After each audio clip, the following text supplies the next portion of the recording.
Life speaks. It speaks through struggles and success, through music and messages, the preconceived and the unexpected. Whether you are in the depths of the valley or in the midst of your mountaintop experience, everyone needs to be encouraged from time to time. Here we will share stories of strength, testimonies of triumph, verses of victory, observations, and information meant to touch the heart and uplift the soul, to keep you on your path of purpose and navigate this thing called life with power and authority. This is Andrea L. Hines, and I'm your host for When Life Speaks, here on ALH Broadcasting, an affiliate of the Streaming Inspirational Broadcast Network. I am glad you accepted the invitation to join us tonight. There's something in this broadcast just for you, and if it is going to be a blessing to your life, it will be to someone else as well. So share, tag, start a watch party, and invite someone you know to join us. Then turn down the volume of life and get ready to receive, so that when life speaks, you'll speak life.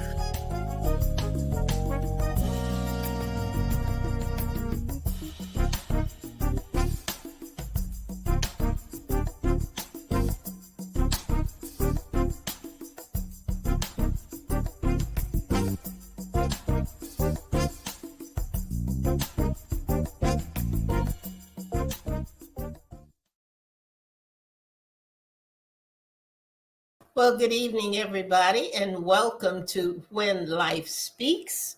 I am your host, Andrea L. Hines, and you have tuned in to our program. We are on ALH Broadcasting, and that's an affiliate of the Streaming Inspirational Broadcast Network. We have a very, very special show for you tonight, a very unique show tonight, and I'm going to get to it in just a moment. But first, I want to do some catching up, and I want to tell you thank you so much for supporting ALH Broadcasting and for being here with us tonight.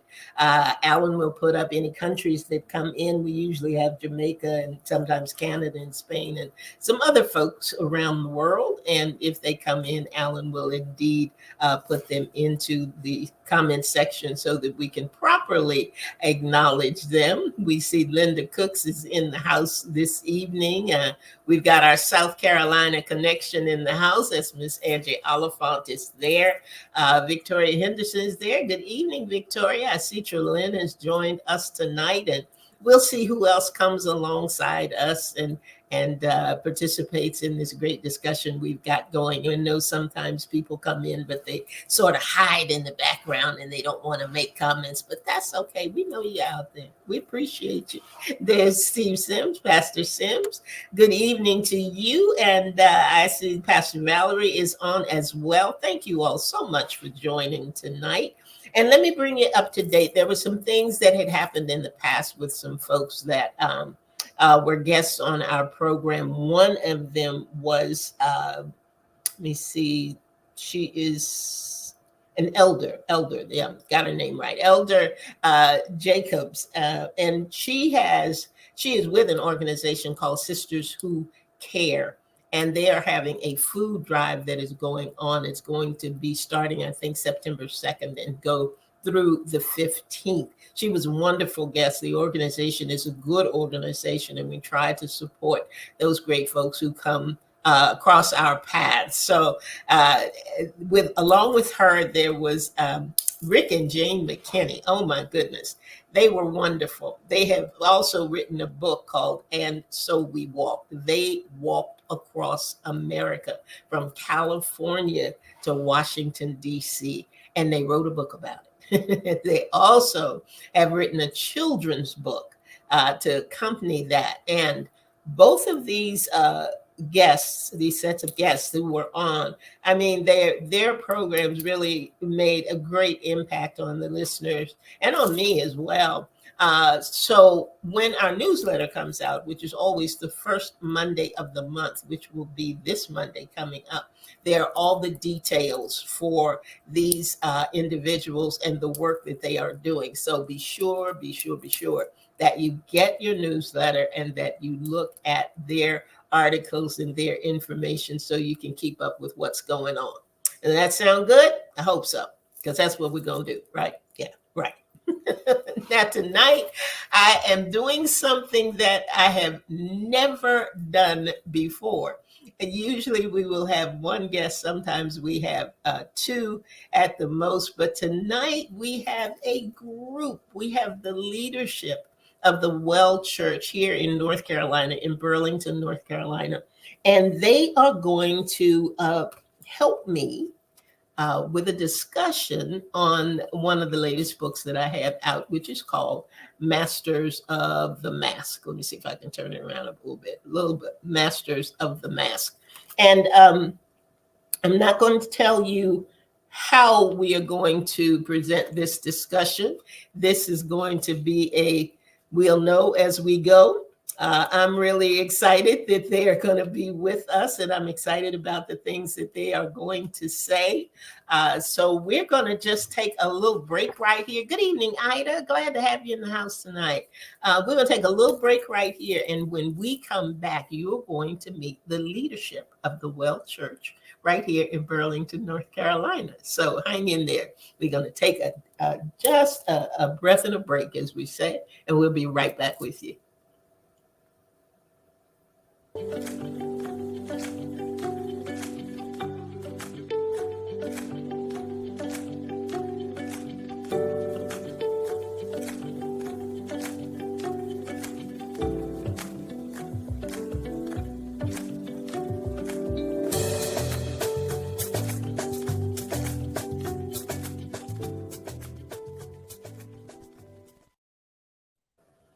All right, there we go. Look at the people.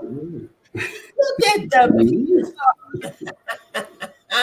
So glad to have you. There's Dee Little and Elders Chauncey and Dana Fuller are right there. Christina Butler is on the line, and Pastor Kelvin Little, who's pastor of the Well Church, is here.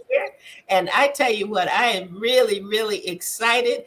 Look, listeners, you all know me, and sometimes we don't know how things are going to turn out, but they always turn out well. God is always with us, and he knows exactly what he wants to do and how he wants us to share. So I am going to let each of my boxes here. This is so strange to have these many boxes, but I'm going to have each of you just tell a little bit about yourself. And Dee, we'll start with you. I knew that was coming since my box came first. I'm Dorthel Little. A lot of people call me Dee, but I love my first name, so Dorthel is definitely acceptable. So I am a mother. I work in information technology as a profession. I lead our Connections 360 ministry, which is very dear to my heart because it's important for me when we have visitors that when they come, they feel welcome. And when they leave, they leave feeling the love of God through his people. So I love God. I love God's people. And I'm happy to be on tonight. Awesome. We're glad to have you. And the Fullers are here with us. And if we can get you to take yourself off of mute, then we'll be able to hear anything that you want to share with us. There you go. Ladies first. You always do that. I'm Dana Fuller. I'm a member of the Well Church with Pastor Kelvin Little. I'm trying to think what else to say. I'm an author of the book Bridging the Gap, Couples Devotion book. Yes. I work with children. That's my heart, working with children, just seeing them grow and develop. And Chauncey and I are over the marriage ministry at the Well Church, keeping it together. And we're just happy to be a part of this. Awesome. Well, we're glad that you are here for sure. And Chauncey, you got some words for us tonight? Yes, ma'am. I'm Chauncey Fuller. I'm also a member of the Well Church, excited member of the Well Church. I'm also recently retired 2 years ago from the Postal Service, and currently I'm a realtor for Keller Williams Central in Burlington, servicing the Triad and Triangle area. So if you need in need of a realtor, please give me a call. My number is 813-382-2726. And you can also get me at my website, chaunceyfuller.kw.com. I'll be glad to service you, and we're glad to be here. Shameless plug. Shameless plug. I love it. I love it. Get it in, man of God. That's what you do. And we have Christina Butler. Christina, tell us a little bit about you. Hi, everyone. I'm Christina Butler. I attend the Well Church as well. I am a mother, a wife, I love the Lord. I'm a registered nurse by profession. I love people, love people. I'm also the praise and worship leader at the Well Church. And I just love just fellowshipping, glorifying God, worshiping God, and just allowing everyone to do the same with me. Glad to Awesome. be here.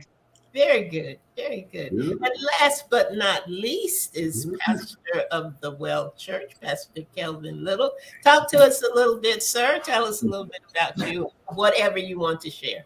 Good evening. Good evening. I am so excited to be a part of this broadcast on tonight. So I'm Kelvin, of course. I have the wonderful privilege of pastoring these amazing people along with others at the Well Church. Phenomenal ministry. I'm a husband, father. I'm a friend. You name it. I try my best to be the best pastor, the best husband, the best friend, the best father that I can be. And did I mention I pastor some amazing people?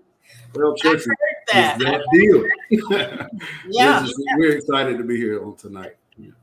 Well, we are glad to have you, needless to say. And I was wondering how we would go about doing this and how we would go about sharing it.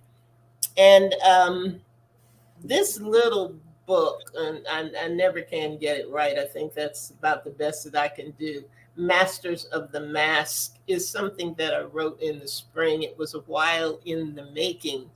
But as I was telling the group before we came on, and for all other authors out there, and I know we have a few, you write, you put your heart in, you put the work in, you get it published, it is out there, but you never know without, what do I want to say, without people writing reviews.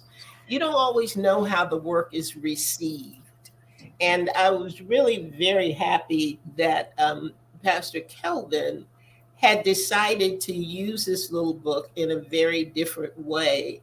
And we're just going to have a back and forth flow tonight. You can even approach this if you want to as part of your Bible study in terms of just, telling the listeners how you felt and what you felt about certain parts. But I want Pastor Kelvin to share what made you decide to use this as part of your Bible study. First of all, this is an amazing book, very well written, very well needed. Being a pastor, being in church, I grew up in church all of my life. So I've had the privilege and the opportunity to see different various aspects of the church. And, one thing that stood out to me when I opened the book in your introduction, the first question you asked, who are you? I said, wow, this is going to be a tough read right here, because that's the one thing that a lot of us, we have a problem with asking ourselves, who am I? Or even when people ask you, who are you? I asked my son that the other day, and I said, hey, if I was to ask you, who are you, Carson, what would you say? He had a hard time trying to come up with an answer of who he was. And so in church in particular, as a pastor, church seemingly is the one place that everybody comes to try to discover who they are. And oftentimes we end up losing the little bit that we do have, and the little bit that we're clear on, we end up losing it as we are becoming acclimated to ministry and serving in ministry. So I thought it was a good read for our leadership team. We took about several weeks in this book, just coming around the table, just dialoguing and hearing different perspectives. And so I just thought it would be a good read for us. We're a new ministry, and I just don't want people to get lost in serving, because a good thing can turn into a bad thing if you allow it. And so I didn't want people to lose who they were in Christ, as they're under the guidelines or under the auspices of serving in the church, having that balance, if you will. I remember hearing a pastor say, "What do you do when what used to bless you, what used to be a blessing, becomes a burden?" And I think so often that happens when we cannot find the balance. And I think a lot of times we don't even realize that we are out of balance. And that was one of the reasons that this book came about, because I was thinking, how many times is we talk about being jack of all trades and master of none, and we talk about the hats we wear and the roles we play and all of that, but there's something about the mask. When you think about the mask, that the mask, those hats are easy for you to take on and off. You can kind of slide in and out of different roles that you have to play. But so many times that mask is used to hide behind. Yes. And I think that's where we get into trouble. Because and the danger is that although it takes the shape of your face, it still hides who you are. Right. And so we appear to be, just reflecting on the movie The Mask. It was the form of his face, it was the shape of his face, and it appeared to be him, but the mask still concealed who he really was, and it still hid who he was as an individual. So it's a tricky thing. And when you were saying that about the mask, Gene Hoskins, who wrote the narrative on the back of the book, because I wanted his perspective as a psychotherapist. And what he said was, there comes a time where suffocation is inevitable with material cemented over your face. Yeah. And that seems to be what happens. We get behind the mask and we don't know how to come out.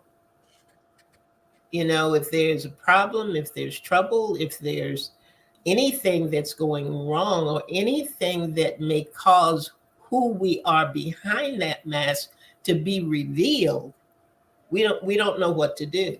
Absolutely. We just don't know what to do. And there is that not knowing, that not understanding, that reluctance to really face what's going on with you, and who do I tell and who do I talk to, and all those other things that we go through will keep us sometimes behind the mask. Absolutely. Behind the mask. And I think that I used to do a workshop called All About the Selfies, and your self-image, to me, in my opinion, your self-image and your self-talk are two powerful things that will lead you into self-sabotage. And we always are in a place of self-assessment. Sometimes people do it at the first of the year, sometimes they do it at the last of the year. They look back and say, what did I accomplish? What did I do? What was the good thing and what was not so good? And prayerfully not come into a place of condemnation, but in a place of learning and understanding more about who you are, and understanding you are not what you do. Sure. You're not just Pastor Kelvin, the pastor. Mhm. You're not, Chauncey, the realtor, or Dana, the author. Uh, Christina, you are not what you do. Dorthel, you're not what you do. There is so much more to you. Right. There's a wonderful book out there about purpose. The book of purpose actually is called, and it's called the You Testament. Mhm. In that book, it talks about the fact that who you are and your purpose is tied up with what you bring to the room. What are you bringing when people see you? What are you bringing? Uh, for me, they're going to find calm. They're going to find laughter. They're going to find certain things that make you who you are, and it's not related to what you do. Right. So when you get behind that mask and you go behind it because you want to hide, you don't want anybody to know all the truth. Yeah. The truth and nothing but the truth. We don't want to know all the truth. Then it can get to be a very dangerous place. It really can. So I want to who's brave enough to go next? Dorothy, you took yourself off I me. did. Let's really talk. So go I ahead. did. I was thinking while you were talking about the characteristics of me that's important for others to see. And positivity is one. Like, I don't want to be around anybody and they look and say, oh, Lord, here comes Dorothea. Right. Like, I want people to enjoy being in my presence and being able to take something positive away. And having a mask on years ago I started to see that drift away. Mhm. So when I recognized that, it was important for me to recognize, like, you need to just be who you are and not worry about the rest, because I know I'm not for everybody, but there are people that see hope and see positivity in me. So that's the comment I wanted to make. I think that's an important statement too, that more people are adopting, and that is, I'm not for everybody. Mhm. My programs are not for everybody. Right. But if he designed me, if I believe that I am fearfully and wonderfully made, if I believe that he designed me for a specific purpose, Mhm. if I believe that nobody can do what I do the way that I do it, and that's for you, Christina, nobody can do whatever it is that God's assigned you to do. Nobody can do it like you can do it. Right. Right. And we sometimes get caught in that comparison trap because we're working so hard to be like. Mm-hmm. When you are the pattern, you are the original design, you are the way that you are for something specific that he wants you to do. So when you are able to grasp that and grab hold to that, then you're less likely to get behind that mask. You can put those baseball caps on and off. It's pretty easy to get those off, but you don't want to get yourself to a place where the mask becomes a place that you hide because of any number of reasons. Any number of reasons. You talked about it in the book about deal breakers and not Yep. your non-negotiables. Right. You have to be comfortable in knowing, hey, this is who I am. I'm not going to tolerate certain things. I'm not going to put up with certain things.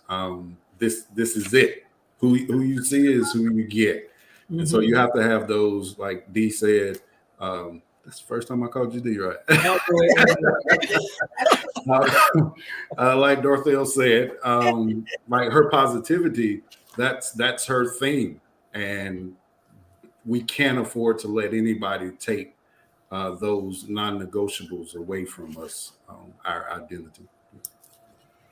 And I think with the non-negotiables, I think they are something that we need to be clear on and clear about early on. Sure. Early on, particularly when it comes to relationships. Mm-hmm. Because I believe that if you don't know what your deal breakers are going in, it's real easy to gloss over them once you're in. You know, you get into the syndrome of, girl, it ain't that bad. Yeah. We can fix that. We can do that a different way, you know. That was a question, Elder Hines. What if you're already deep into the relationship, even married, and somebody comes across your deal breaker? Okay, hold that right there, because Angie has a question here, and she says, do you think that married couples could be hiding behind a mask within their marriage as we bridge the gap? Yep. What do you think? What do you think about that? What do you think about that question? Do you think that married couples could be hiding behind a mask within their marriage? I know what I think the answer is for me, but Absolutely. yeah. Absolutely. And then what do you do? Because that's Pastor Kelvin's question. Then what do you do? Oh, you're asking us, or Pastor Calvin? No, he brought the question to the table. Bridging the gap. Oh, I think I think we forget that we're layered up, and we didn't become that way overnight. So peeling off those layers, it takes time. And I think just extending grace to your partner to assist each other with peeling off those layers. Chauncey and I both had layers when we came into the relationship, and it was just really extending grace to each other. Even though some areas he may be a little further than me, but he extended grace and vice versa. But we forget that we didn't become that way overnight. Our world is shaped by from our father's house. We bring so much into our relationship from our father's house. And I don't think we really realize that. But there were so many things that I brought into our home from my father's house and vice versa. But we had to create what is the father saying for our house. Mm-hmm. Mm-hmm. I think along with that too, when you were talking about extending grace to your partner, I think a lot of times we forget to extend grace to ourselves. I don't think we always give ourselves, just as individuals, the grace that we could, or the permission that we should, to be who we are, because a lot of times we are trying so hard to be what we think other people want us to be, that we don't extend grace to ourselves. And that's why that issue of self-talk and self-image, I think, is so important to keep us out of that place of self-sabotage. Absolutely. You know, I always say that the most important conversation I will ever have is the one I have with myself. Mm-hmm. Because you can tell me I'm beautiful all day long, but if I look at the mirror and don't see it, it's like it's not there. It's like it's not there. So, Christina, what do you think? That was actually one of my favorite chapters. I'm looking at it right now. Maybe I do, maybe I don't. Mm-hmm. I like almost underlined that whole chapter because I was like, oh, that is so good. That is so good, because my husband, he's at work right now, so he's not here to give his side. But on my side, I felt like, I did have the non-negotiables, but then I think I did kind of like tweak them a little bit. So I'm like how you said earlier, Elder Hines, like, oh, it's okay. It's just a little something. That won't turn into anything. It's just a little something. But then now it's like, okay, you're doing it again. So it kind of gets on your nerves. But as Elder Fuller has said, Elder Dana Fuller has said, we have the layers, and we're now like, and I'm a transparent person, so we're now talking about tearing the layer, pulling the layers off of us. We know we both have layers. We know we both need work, and we know we're going to work at it together. So I think the communication between us, allowing us to know, hey, I'm here at this place right now. I've been pretty much portraying this person, and now I'm being vocal enough to let you know that this is me. This is who I am. Are you willing to accept it? Are you willing to work with me to peel these layers off? I'm willing to do the same with you. And that's our communication right now. And that's where we're actually working through that right now, just to be transparent. And it's working for us. We're knowing that we can't wear a mask. We have to be, open, honest with each other, because if we continue to wear a mask, it's going to stick on us and stay on us, and then we won't know how to remove it if we're going to, just keep doing the same thing over and over. So I think we're doing that now. We're working on it, and it gets better.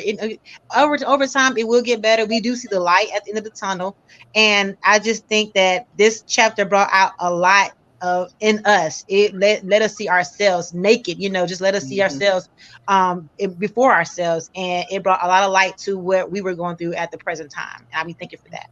Mm-hmm. And I think that it's also, when we're talking about deal breakers and things like that, my daughter and all the folks who are a lot younger than I am always laugh at me, because I tell them, there's a 90-day rule. 90 day. It's a 90-day rule. And I tell them all the time, you can only hide for 90 days. Somewhere, whatever you're covering up, whatever you're trying not to have somebody see, whatever it is that you want to hide, or you're not quite sure you want to be that transparent, and you're trying to answer questions the way you think they want you to answer them. Right. You're trying to maneuver and move through in a way that will be what they want. Okay. But within 90 days, something's going to slip. I'm a witness. You can only hold out for 90 days. So it's better for you to just be who you are, let it out, and because then people can understand those layers early on. Mm-hmm. Early on. And that's not just in the marriage. Mm-hmm. It is when you are on the job. It is when you're in those social settings. It is wherever you are, because a lot of us, and you hear the term all the time, are people pleasers. Mm-hmm. I don't want to do anything to upset you. I don't want to rock the boat. I don't want to do anything like that. I'm gonna go along to get along. I know that I was like that a lot in my marriage. Yes, I was married. A lot of people may not even realize that, but I was, for a very short period of time. I didn't have the book. I should have had the book. I didn't know about bridging the gap. No, we weren't. This was not working. But it doesn't matter which of those areas you're in, or which of those sectors you're in. That possibility is always there. And I wanted to see what Pastor Sim said. It's easier to be what people think you are than to become what God purposed us to be. It's easier to be what people think you are than to become what God purposed us to be. Anybody got a comment on that? That's a mouthful. and it's so true. I used to catch myself when, having conversations, and I've caught myself responding or giving responses that I knew would satisfy the person, but it really wasn't me. And at the end of the day, you're going to be whoever they think you are, whether you show it or not, because their preconceived notion of who you are, it just is what it is. But you have to be comfortable in just really being who you are and saying what's on your mind to a certain extent, but being free to express your thoughts, to express your emotions, express your feelings. And if you don't agree with it, agree to disagree. And when you don't do that, somewhere down the line, you start feeling trapped. Yeah. Mhm. You will start feeling trapped because you know that you're not being yourself, your true self. You know that you're not really acting and reacting and responding the way that it's true for you in your best layers. As we talk about when we talk about layers, and sooner or later, it's going to be something that, as Jean said here, you're going to feel like that mask is cemented Yeah. on your face, and there's just nothing you can do, and so you rather you tend to run rather than bridge. Mm. You don't run to get across the bridge. You run to get away from it Mhm. because you really just don't know what to do. And she has something here. She says, "What about the children? Can parents play? Ooh, can parents place masks on their children, not allowing them to be who they are?" Wow, South Carolina, come on now. What about the children? Can parents place masks on their children, not allowing them to be who they are? What do you think? Who Mm. wants to go? I can give you a little something. Now, I'm not sure if I'm answering the question, but I do remember like growing up, and this is just my situation. My first passion is acting. I love acting. Okay. But no one would know that because it was, to me, it was ripped away at a young age. So I would always tell my mom, well, everybody in my family knows I'm Showtime, that's me. But I said, Mom, I want to be an actress when I grow up. I want to be an actress. I want to be an actress. I want to go to school to be an actress. I would always get an answer that's pretty much like, no, you can't be an actor. No, you can't be an actress. That's not the way to go. To the final answer that my mom gave me was, they don't make any money. You should be an actor. Do something else with your life. And that shut me all the way down. So she wanted me to be something that I did not want to be. I am a nurse now, but I love nurse. I love people. But um, she made me feel like I could not progress. So it was something that was placed on me that I felt that I could not move. I could not be who I wanted to be. So I had to go an alternative route. And I still like acting, but now it's suppressed to the point where it's like, if it happens, it happens. Oh well, I'm doing what I'm doing now. So I do think they can put a mask on you, or I'm not a mask, but restraints. So I would say, Mhm. in my situation, it was restraints, and I felt like I couldn't go past a certain mark. I can act in a play at school, I can act in a play at church, but as far as me going out and making a career out of it, that was not what was happening. So um, I think I answered the question, but that was just my story, my perspective on it. Mine is similar, and it's interesting because my parents were pushing me. I Mhm. sang my first solo at 3. I was in plays. I mean, they were always encouraging me to do that, but not for a living. Not for a living. You want to live, you're going to be a secretary, you're going to be a teacher, or you're going to be a nurse. Christina, I tell you, I couldn't even be a good candy striper. I, Hey, I, I I, think I love people. I really love people. But no, I was not good. And I remember going in that hospital one day thinking, these people are really sick. What am I doing here? I cannot help these people. This is not what I'm supposed to be doing.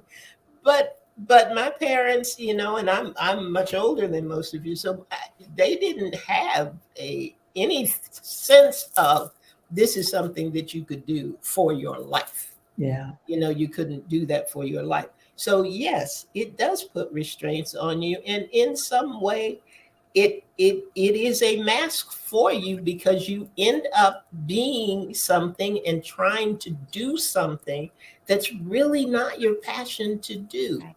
mhm, Right. But parents, to talk to Angie's point, when we see what we see in our children, And you, Pastor Calvin and Chauncey, you all can tell me if you agree.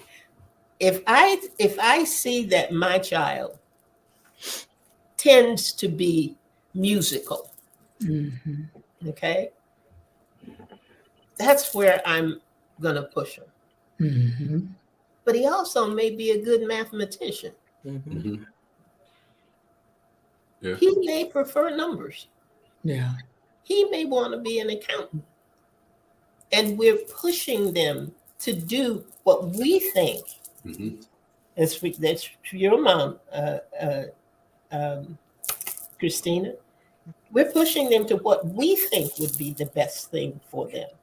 And we talk about it all the time in terms of when we get to heaven, God is going to ask you about your assignment. Mhm. Yes. He's not going to ask you about that other thing Right. somebody said that you should do or that you'd be good at or that you spent time on. He's interested in the thing that he designed you for, Mhm. the thing that he put you in the earth to do. So we have to go back somewhere in this journey. We have to go back to the creator, to the one who formed us, to the one who made us, and find out, am I on the right path? Sure. Am I doing what it is you want me to do? Do I have my life in balance? Mm-hmm. Whatever it is, whether it is, I had friends who I tell you, you would think that they were going to school because anything their children were in, they were there. They were always involved, always part of the. I went to more football games for little people I don't even know because mama wanted to go. I said, "Yeah, girl, I'm with you." And I'm thinking, why am I sitting out here in the cold? But that's what we did. Sure. That's what we did. That's the way that we did it. Victoria says, as a parent, I have to support their gifts. Mm-hmm. Mhm. And I think it's different in supporting their gifts and forcing their gifts. That's good. Yeah. And sometimes we're forcing and we don't even realize. We don't even realize. And throughout this, as I'm listening to you all, listening to the comments you are making, one thing that is so important is non-judgmental, transparent communication Mhm. in all of these scenarios. All of them. All of the scenarios, the mask, the hat, the role you play, whatever you find yourself in, because without that, you lack honesty. Mm-hmm. And if you don't have honesty, it's going to affect the integrity that you have. Sure. And if you don't have that integrity, you are not going to be the you that God designed you to be. Right. Something's always going to be missing. Yep. Yeah. Everybody needs a safe place. A safe place. Everybody needs a safe place. Mhm. If we can learn, if I can trust you with my faith, my faith, it's easy for me to give you my hand because I'll follow you. I'll trust you. I'll lead you. People will follow people that they're able to let down their guards, to take the makeup off, take the mask off, and show you who they really are. Just like Moses, when he went to the mountain and saw the glory of God, it was easy for Moses to follow God after God revealed his glory, after Right. he revealed his face. Mhm. When you can trust people with your face, it's easy to take their hands. So I think that's where we're failing as a community at large. That safe place where people can be who they are. I was having a conversation just earlier today. I say everybody gets to have a day. Everybody should be able to have a day. Everybody should be able to have a time where they're just not feeling it. But we have to have grace in those moments, as we talked about earlier. We have to have grace for those moments and have a safe place for people, like you said, Elder Hines, non-judgmental, Mhm. but safe for them to know that I can release and still be okay. Yeah. Mm-hmm. Now I tell you something. Trelyn makes a comment. She says, "Can I trust you with my face?" That's poetry. Now, anybody who knows Trelyn knows that she is great Yeah. in terms of spoken word. So, Trelyn, the charge is out there to you. Can I trust you with my face? I'm waiting for it. I'll be looking for it, and Me so will too. the rest of the listeners here. So, when you get that piece done, we're ready. We are ready. I wanted to. We are running out of time, believe it or not. But I wanted to ask you, each of you, this in closing. First of all, if there's any comment that you want to make regarding this issue of being a master of the mass, please do so. But I would like also for you to comment on what you think creates that safe space. That safe space. We all need it. We know that we need it. And I know that all of us have made some mistakes in trying to provide it. But as we are closing out tonight, just tell me what you would like the listeners to be mindful of, if I can put it that way, whether it's just the balance, whether it is, the transparency or whatever. And what do we need to create that safe space to be a master of the mask, and so that the mask is not a master of us.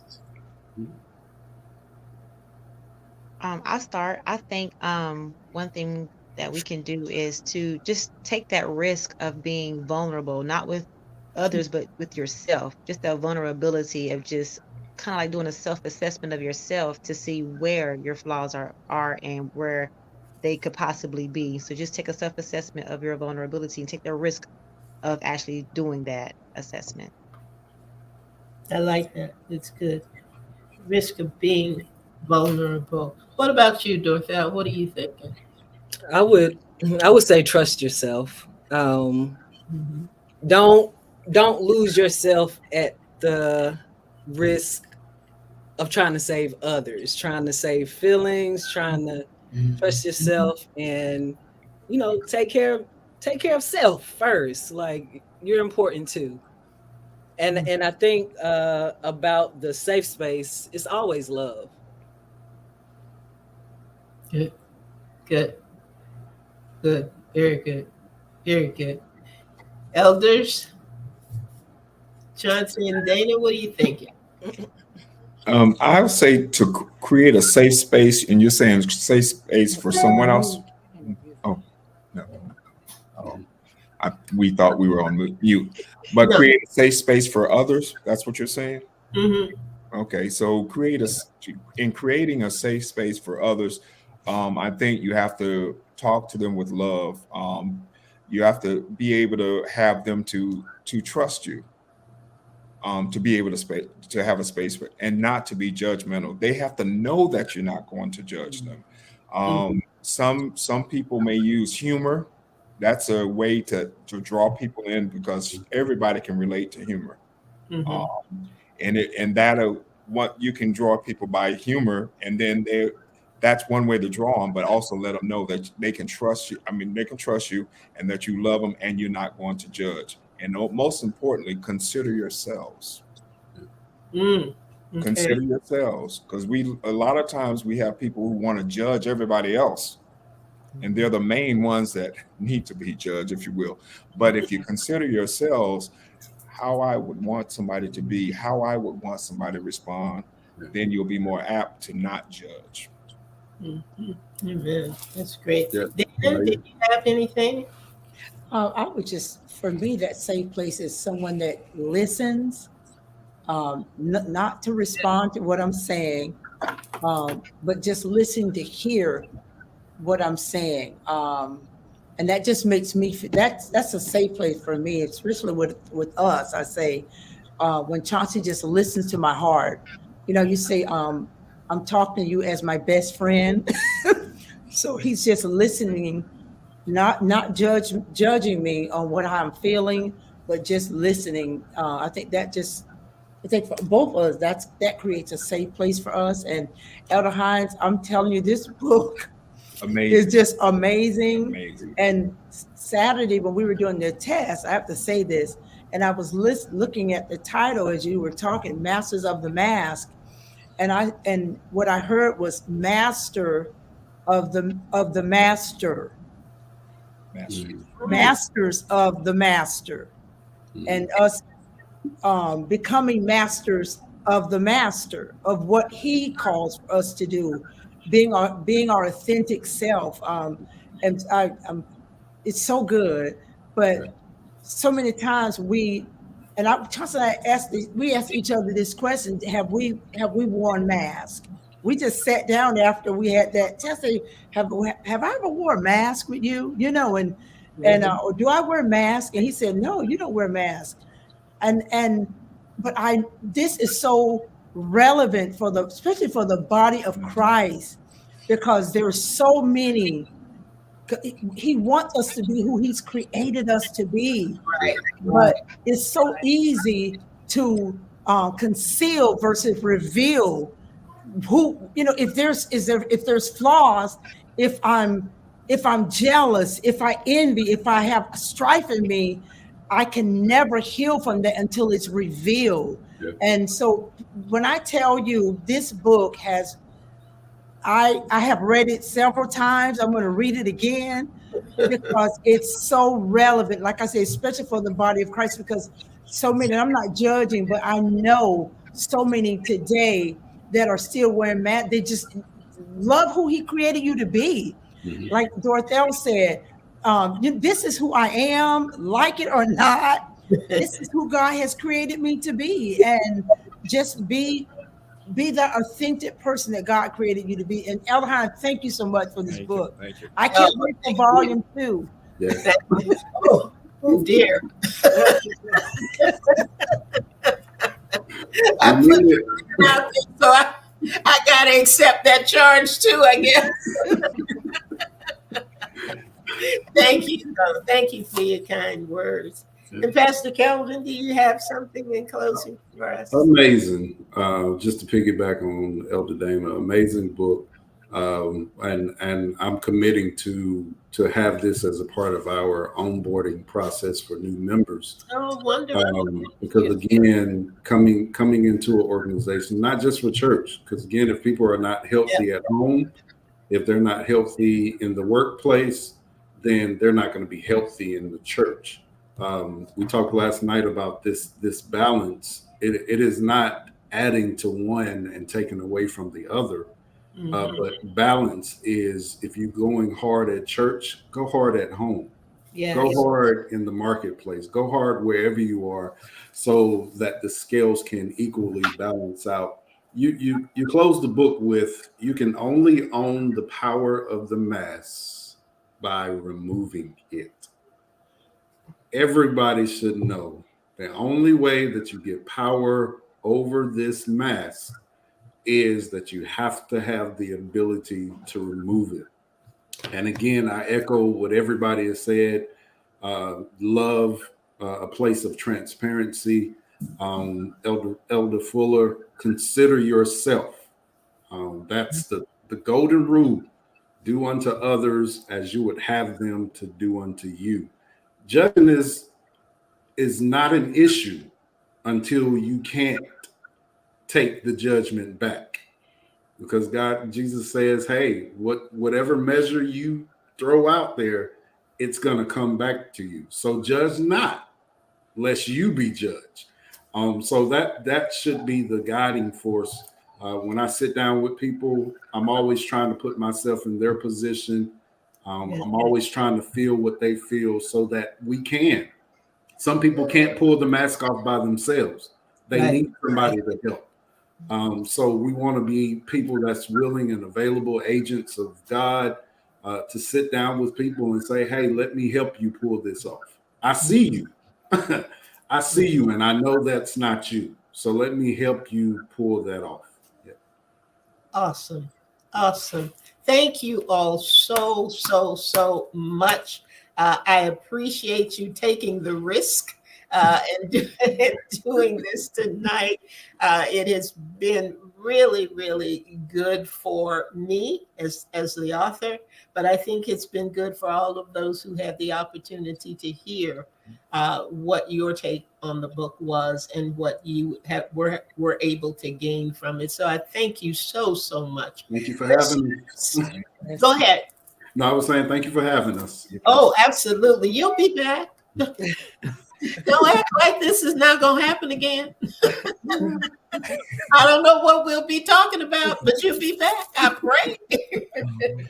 But I do thank you all for being gracious enough to be here tonight. I know we ran a little over our time, but that's okay. I think sometimes you got to have the flexibility to do that. Angela said, will there be another group session? We'll see, Angie. We will see. We will see. But again, like I said, I thank you all so much for being with me and for what you have shared about Masters of the Mask. And for those of you who are on tonight, share this broadcast and let somebody know there will be a replay on Saturday at noon. Saturday at noon is when I replay all of the When Life Speaks programs. So be sure to let somebody know about it, and because they may gain something from it as well. Thank you, guys. Thank you so much. I appreciate each one of you, and yeah, I would like to have you all back. I don't know what we'll do, how we'll talk about it, but somehow I think Miss Angie might have an idea out there. Since she posed questions, so we'll see what she has to say. Oh, Trelane said this is a series. Oh my goodness! Oh Lord! You never know. You never know. But for right now, this is the end of the program. We love you. Thank you very much. Thank you all. Thank you all. Love you. And that is it for tonight. Be sure that you come back next week. We are here every Thursday night at 7 p.m. for When Life Speaks. And just come back. Be ready to receive. Turn down the volume of life a little bit so that when life speaks, you'll speak life. Good night, everybody. Thank you again. God bless.